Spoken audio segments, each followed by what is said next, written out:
Olá a todos, eu, Luciano e meu colega Gustavo vamos apresentar o seminário sobre epidemiologia do míldio, no lúpulo, na disciplina de fitopatologia agrícola.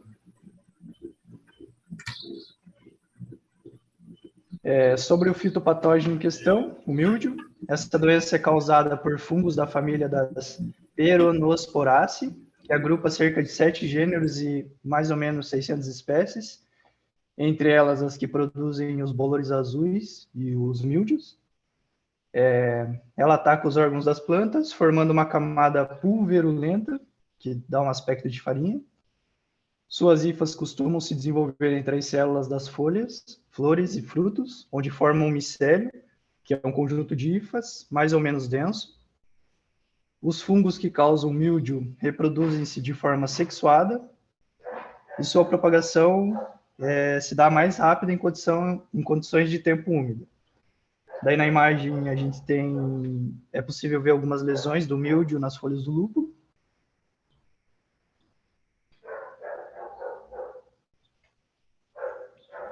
Agora eu vou falar um pouquinho sobre o lúpulo, que é o Humulus lupulus. Ele é uma planta que pertence à ordem Rosales, da família Cannabácea. Essa família inclui cerca de 11 gêneros e mais de 17 espécies. Ela é uma espécie herbácea de hábito trepadeira. Ela é perene, que possui um ciclo de vida longo, bem longo, inclusive eu vou falar daqui a pouco sobre isso. E são dioicas, que é quando cada indivíduo da espécie possui um único sexo. Essas plantas podem alcançar até 9 metros de altura, se tiverem o devido suporte, e são nativas de climas temperados do hemisfério norte.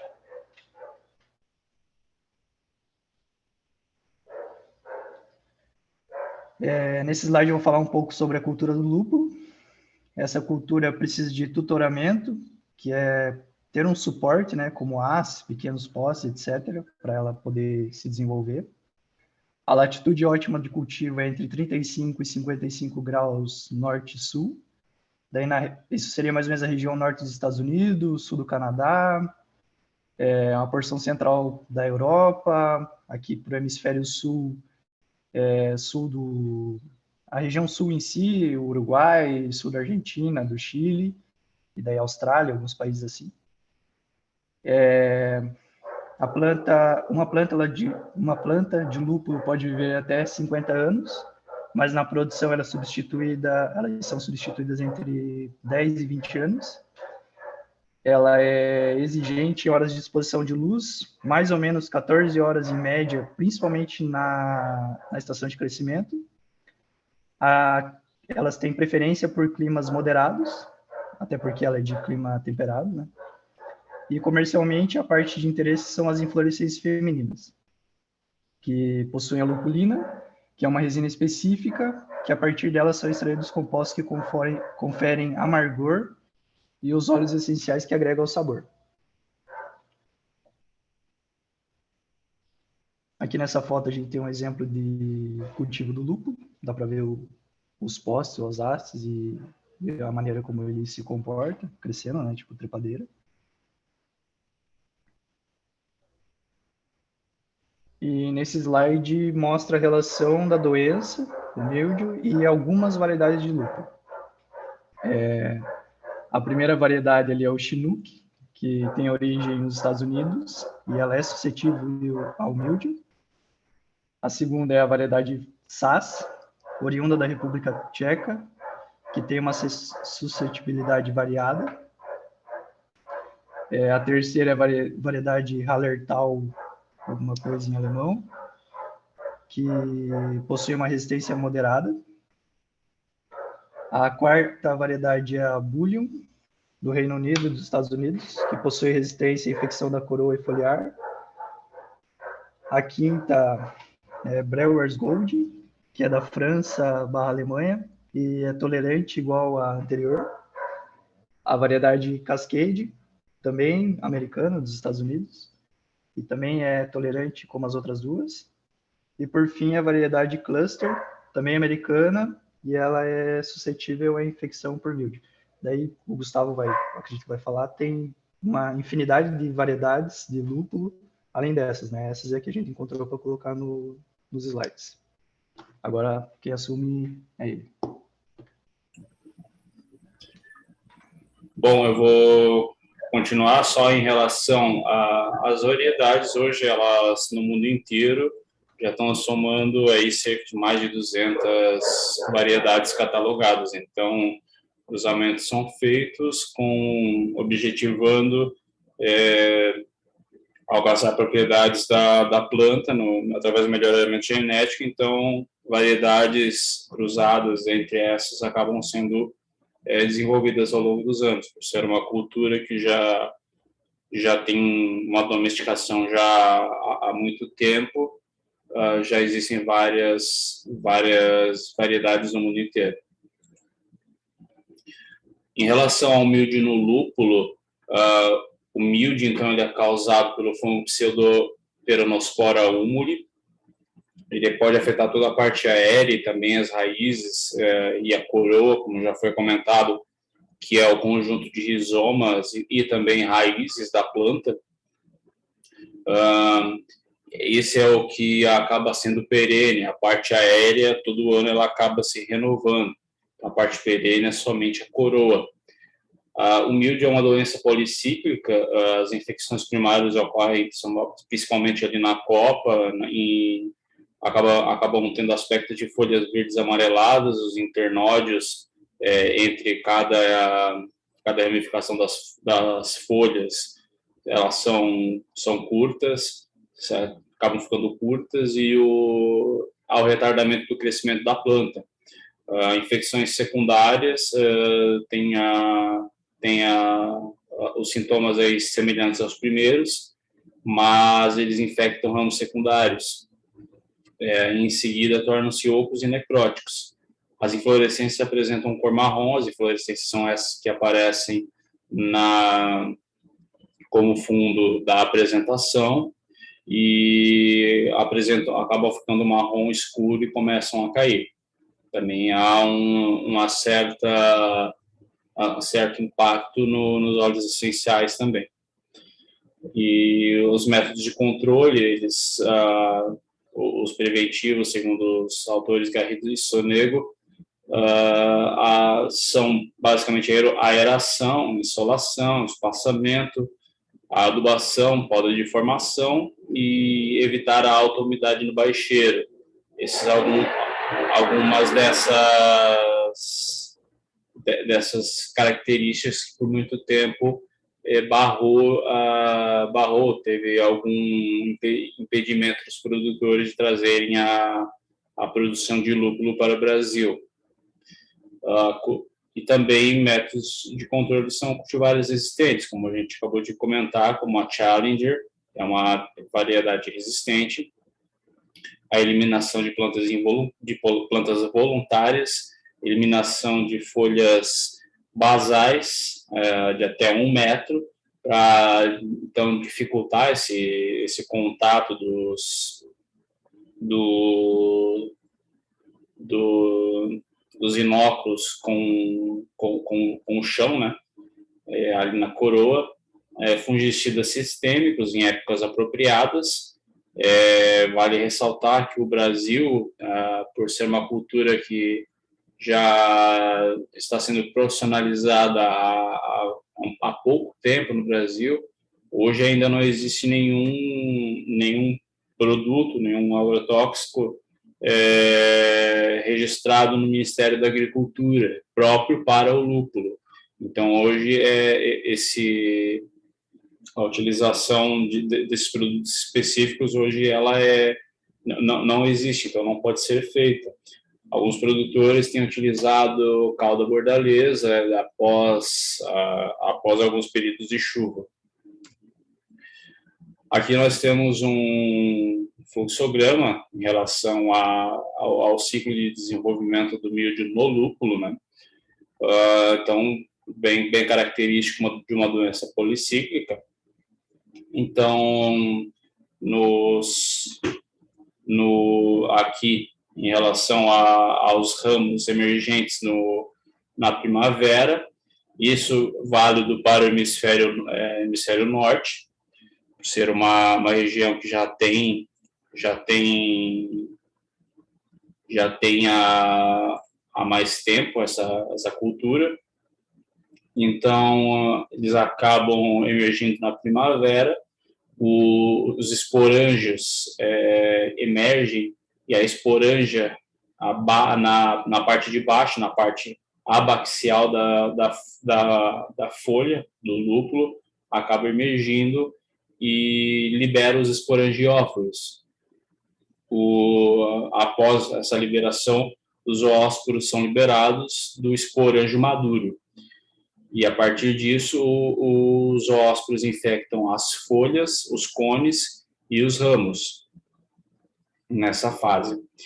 Após isso, ele pode fazer, então, seu ciclo secundário, em que há o ciclo de esporulação e a infecção se repete, numa mesma estação. Mas, a partir das folhas, seguindo o seu ciclo normal, o micélio pode crescer sistematicamente através da planta, infectando a coroa, que é a parte de rizomas e raízes da planta, essas que ficam abaixo do solo, das pequenas gemas, essas que vão ser desenvolvidas na próxima estação. Então, elas ficam dormentes aqui. Então, nisso, elas ficam aí num período de dormência, com o oogônio com a ligação aqui do oogônio e do anterídeo. E após esse desenvolvimento é desenvolvido o ósporo e, de novo, acaba formando mais esporangióforos aqui nessa fase. Mas dentro dos cones das coroas, esses estão sendo na fase inicial de desenvolvimento, o micélio no inverno, nas coroas, acaba se desenvolvendo aqui dentro da inflorescência, e eles vão emergir no próximo ciclo, na próxima primavera. Então, aqui a gente trouxe 2 artigos, já são um tanto quanto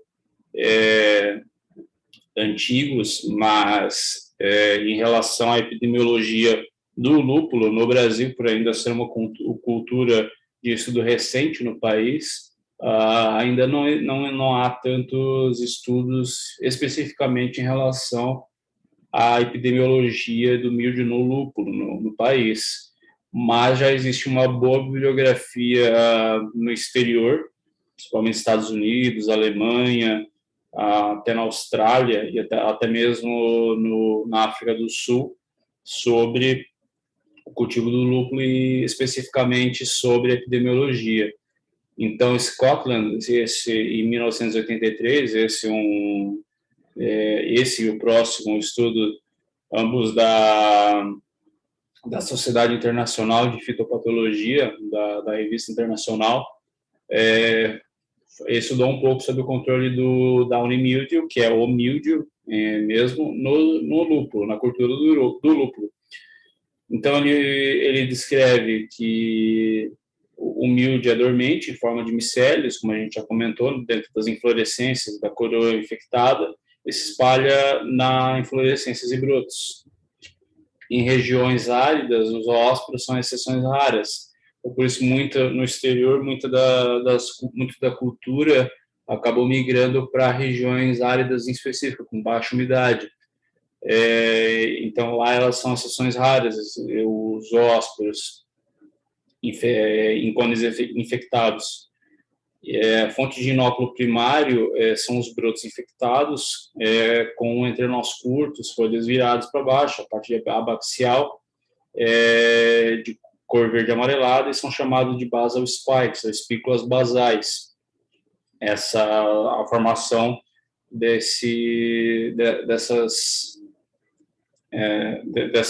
estrutura que o mildew acaba criando. Então, remover a fonte de infecção primária, ela reduz efetivamente a severidade da epidemia. A remoção semanal das espículas, apontado pelo autor, reduziu a infecção em 75%, melhorou o controle pela pulverização. Isso, claro, na região estudada pelo autor. O segundo estudo, também da Revista Internacional de Fitopatologia, Weather and Downy Mildew Epidemics of Hops in Washington, o tempo e o mildew, epidemia de mildew no lúpulo no estado de Washington, feito por Johnson em 1994, trouxe que a relação entre o clima e a epidemia de mildew em lúpulo no Yakima Valley, em Washington, nos Estados Unidos. Essa região tem clima semiárido e foi estudada a cultivar cluster. Essa, como já foi apresentado anteriormente, foi feito um modelo preditivo de curto prazo para a classificação da severidade da infecção, baseado no ciclo de vida da Pseudoperonospora humuli e uso inóculo inicial e a previsão do tempo diário, esses dois fatores. Dados de severidade da epidemia de lúpulo foram recolhidos de 1954 até 81, mas somente a partir de 1970 é que foi realmente classificada a severidade do lúpulo. Os dados anteriores foram utilizados os dados que não foram classificados anteriormente a esse período foram utilizados para treinar o modelo preditivo. Então, aqui a gente tem a equação que foi alcançada com esse estudo, que foi feita em duas partes para essa predição de severidade. A primeira foi feita pela análise discriminante, então a classificação é feita adotando a equação que resulta em maior valor. Ou seja, das duas equações, a média e a severa, que tiver o maior valor, foi a que teve mesmo, foi a predominante no ano. Então, se a maior for a severa, em relação à média, ela foi severa. Então, nós temos as duas equações em que os fatores da equação são min-TA, que é a temperatura mínima de abril, isso baseado nos dados dos autores, claro. O número total de dias com chuva em abril e maio, a temperatura mínima de maio, o número de ocorrências de 3 dias consecutivos ou mais com chuvas em maio e o indicador de epidemia severa em anos anteriores. Se teve em anos anteriores epidemia severa, o valor adota 1, se não, o valor se adota 0. Então, isso para o ciclo da cultura no hemisfério norte. Então, essa equação está adequada para o hemisfério norte. E também foi feito o modelo preditivo através de regressão logística, em que a probabilidade é feita pelo logito. Então, seja 1 sobre 1 mais exponencial de IF. Adota os mesmos parâmetros, como a temperatura mínima de abril, o número total de dias de chuva em abril e maio, temperatura mínima de maio, número de ocorrências de dias consecutivos ou mais com chuvas em maio. E para ser classificada como a média, o valor deveria resultar em menos de 0,5, e para a probabilidade dela ser severa, maior ou igual a 5. Então, esse modelo preditivo, os dois foram treinados e obtiveram 94% de acerto com os dados daquele período total de 54 a 81. Essas são as nossas referências, nós agradecemos a atenção e ficamos à disposição. Obrigado.